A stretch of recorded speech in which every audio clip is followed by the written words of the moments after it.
Hello guys, this is your host Freddy Filipinos America Vlog in YouTube channel and also Freddy Legaspi in Facebook. And if you haven't subscribed to my channel, please subscribe to my channel. Just click the button below, the red button, and you are automatically subscribed to my channel. It's all free. And at the same time, kung gusto nyo mag-comment po kayo at sana bigyan naman nyo ako ng big likes. Okay? Okay. Ang content natin for today is all about Dabber Cards. Dabber Cards. I am a legitimate Dabber Cards too. Okay? For TBJ. Now, ang TBJ ho ay talagang walang katalo-talo. Walang katalo-talo. At still, hanggang ngayon, ay still number 1 pa rin. No? Meron tayong bagong noontime show na na-replace na yung It's Showtime, because It's Showtime is to remind you that this is the first day of serving their 12-day suspension. That they will be back on October 28, that is Saturday. Okay? Ang 12-day suspension nila will start today. Today is October 14, 2023, Saturday. At babalik sila after the next, not this coming Saturday, the next Saturday, but the other Saturday. Kasi 12 days 12 days ang suspension nila.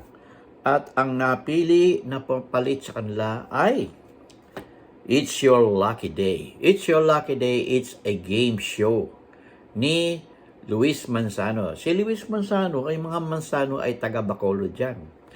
Mga taga Bacolod. Taga Bacolod. Shout out to all people there in Bacolod. Most especially PLDT Bacolod Exchange. Okay? Hi to all of you. And you are celebrating Mascara. Okay? Guys, Mascara Day ngayon sa Bacolod City. Okay? Saturday. Tomorrow, Sunday, highlight ba yon? Highlight tomorrow? Lang nyo, yung mga taga Bacolod kung highlight tomorrow. Okay? So, it look like highlight tomorrow. Maganda yung celebration. Now, balik tayo kay Luis Manzano. Tapos, may nilagay natin sa dulo, no? Tingnan natin kung anong performance ng It's Your Lucky Day on the first day. Okay? Ang naging guest agad nila ay by the way, ang kasama ni Luis Manzano ay si Melay, at yung iba pa ay medyo, itong remarks ko, no? Medyo trying hard yung ibang mga co-hosts anyway, it's just a start, but the good thing about it is that Luis Manzano has a tremendous viewers. Ang una, nung ito ay pinicture, shoutout muna kay Batang Maynila, Toits. Panoorin din niyo po si Batang Maynila Toits, yung kanyang vlog. Magaling ho yan, si Batang Maynila Toits. Engineer din yan, Mapua Tech. Okay? Mapua Tech. Ayan ang pagkakalam ko, no? Hello, engineer. Batang Maynila Toits. Okay? Galing ho yan. At yung kanyang pagma-mentor o yung kanyang talk show ay talagang natural. Okay? Nakakatuwa ko minsan kung magkwento yan si Batang Maynila Toits. Okay? Okay. Hello, sir. Okay? Ngayon, mabalik tayo, no? Si Luis Manzano ay taga Bacolod dyan, at ang nakasama niya, ang naging guest niya ay anong pangalan nito? Yung lumalabas sa ABS-CBN din. Si Sharlina Magdayaw. Ang galing naman ito. Si Sharlina Magdayaw. Type ko. Ang galing. Yung mga pelikula, hindi pelikula, yung mga ano niya, teleserya. Ang galing. Si Sharlina Magdayaw. Okay? At ang nagkaroon ugad sila ng 80,000 views nung pinicture to ni Batang Maynila Toits. Ngayon, nung tinignan ko uli, after a few minutes, naging 118,000 na. Pero nangunguna pa rin talaga ang TVJ. Ang TVJ ay bumandera noon kay Batang Maynila Toits ng ilan ba yung na niya. Meron ako rito pero nawawala Pero marami, 140,000 viewers. Medyo malaki ang no. Talagang iba talaga tong TVJ. Kasi anong pinagkaiba ng TVJ? Ang TVJ ay meron silang mga bagong mga bago parate na tagang natural, na hindi trying hard yung kanilang mga host, no? Katulad ni Wally Bayola, si Mayor Jose Manalo, talagang mga veterano. At lalo tong bago, no, si Papa Itan, na daddy ni Atasha Mulak. Ang galing talaga. Talaga yung kanilang comedy script, unscripted, talagang natural.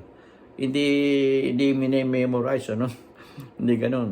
Talagang Tsaka to si Wally Bayola talaga. Ibang-iba talaga si Wally Bayola. Okay? Ayun, ang pinakamaganda ay bigla na lang sumulpot si Jimmy Saint. Si Jimmy Saint or si Jimmy Santos ay nasa Canada yan. Ang kanyang content sa kanyang vlog. Marami na rin siyang followers. Napakarami na. Ayan, namumulot siya na mga recycle ba at ibinebenta niya. Yun ang naging niya sa Canada. Na-approve yung kanyang immigrant visa. Kaya nandun siya sa Canada. Ngayon, kasi vlogger siya, kaya nang pinili niya, yung nagpupulot ng yung mga recycle, tapos binebenta for recycling. Yun ang ginagawa ni Jimmy Saint. Panoorin din nyo yung niya ni Jimmy Saint. Meron siyang Jimmy Saint, yan ay si Jimmy Santos. Punta kayo sa Jimmy Saint sa YouTube, makikita nyo si Jimmy Saint. Okay? Yan ang buhay dito, dyan sa Canada, hindi dito. Pero almost the same. Ang pagkakaiba lang sa Canada, tsaka dito madali ang trabaho. Ewan ko lang doon, mukhang medyo may kahirapan doon Dito madali, parating nangangailangan dito Yun ang pagkakaiba ng dalawa. Ngayon, itong si Jimmy Saint, bigla na lang nag-appear at masyadong naging sentimental at parang talagang halos maiyak si Bossing Soto or si Big Soto.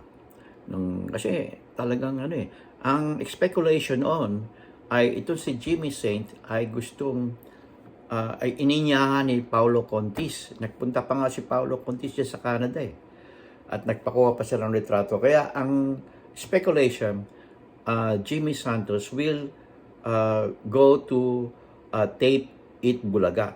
Pero hindi nangyari yan. Pinuntahan niya yung kanyang original na TVJ na It Bulaga. Kaya medyo naiyak pa si Big Soto. Kasi kung isipin mo na lang, kung si Jimmy Saint ay lalabas do sa tape, ang kanyang yung popularity ay mababawasan. Katulad na nangyari ngayon. Ang Take Bulagta, ngayon, tinalo na naman siya ng It's Your Lucky Day.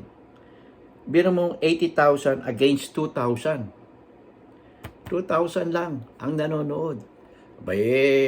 Alam mo to si Isko Moreno, kung meron siyang political ambition na bumalik uli sa national, malabo siya sa national, ay mas maganda kung sa Maynila na lang siguro siya. Manila.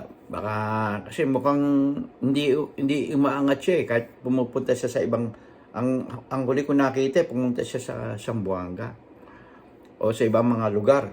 Ayan niya ginagawa yon for political ambition. Kasi gusto niya maging tatakbo ulit siya sa national. Pero I don't think na it will work for him because with just 2,000 viewers, I don't think so. Parating sila, tinalo pa siya ni Luis Manzano. Si Luis Manzano, first day pa lang, naka 80,000 na, at nung binalikan ko, 118,000. Ang bilis. Ang naiiwan pa rin ang tape ng Eat Bulaga na pinungunahan naman ni Paulo Contis at saka ni Isko Moreno. So, yan o ang ang report ko sa inyo sa araw na ito. At sana ay subaybayan nyo ang aking mga vlog on a daily basis, 2 to 3 times kung mag-upload ako sa araw-araw. Ito ang inyong lingkod, Freddy Legaspi, sa Facebook and at Pilipino sa America Vlog YouTube. Mag-comment po tayo. Discuss natin kung ano nyo. At ako ay binabati ko rin po yung mga mga viewers ng It's Showtime kasi nag-click agad itong It's Your Lucky Day na game time. It's a game show na kakaiba doon sa dalawa ng TVJ at ng tape. Parating nahuhuli yung tape eh. Kaya palagay ko mananatili na itong noon time at siguro yung It's Showtime malalagay sa panggabi. Panggabi na siya siguro. Kasi yung kanilang hindi karapat-dapat sa hindi lang ito minsan to nangyari. Habitual na at parati silang merong problema sa MTRCB. Dahil yung puro foul yung kanilang mga wording tsaka yung puro sex parang ganun ba? Hindi pwede yan sa MTRCB. Okay? So, till my next vlog, this is Rose Freddy at Pilipino sa America Vlog YouTube. In God we trust, never hold your peace.